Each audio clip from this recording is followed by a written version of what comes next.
Our Lord's Sermons on the Mount, commented by Saint Augustine, the Our Father, following Book 2, Chapter 8.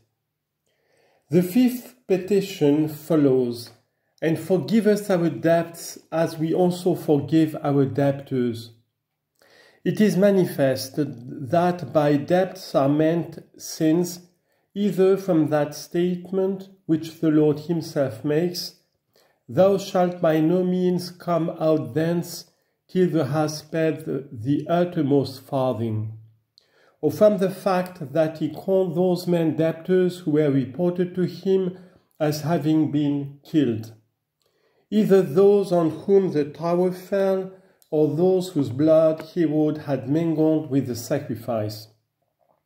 For he said that men supposed it was because they were debtors above measure, i.e. sinners, and added, "I tell you, nay, but except you repent, you shall all likewise die." Here, therefore, it is not a money claim that one is pressed to remit, but whatever sins another may have committed against him.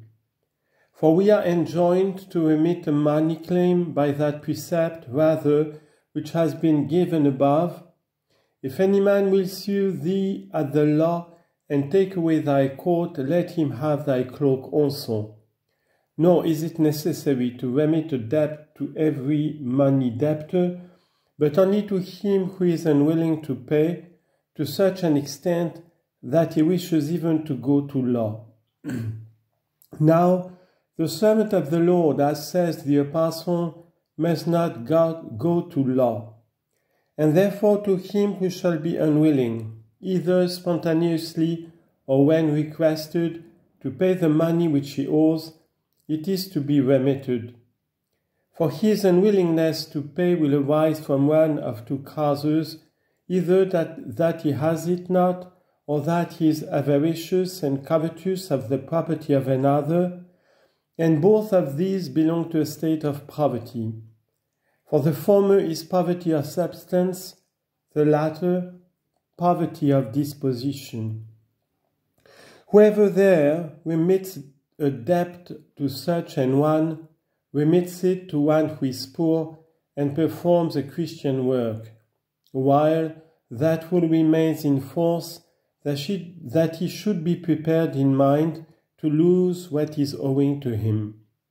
For if he has used exertion in every way, quietly and gently, to have it restored to him, not so much aiming at a money profit, as that he may bring the man round to what is right, to whom without doubt it is hurtful to have the means of paying, and yet not to pay.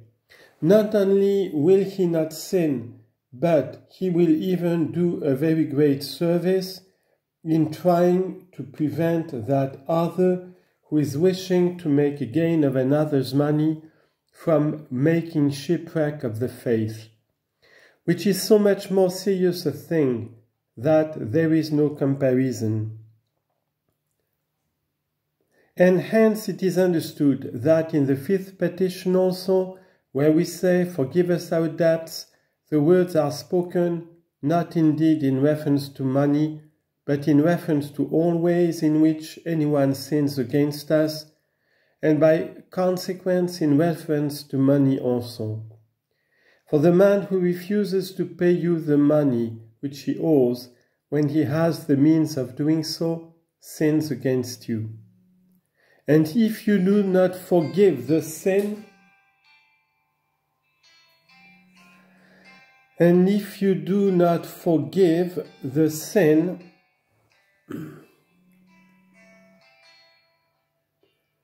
you will not be able to say, "Forgive us, as we also forgive."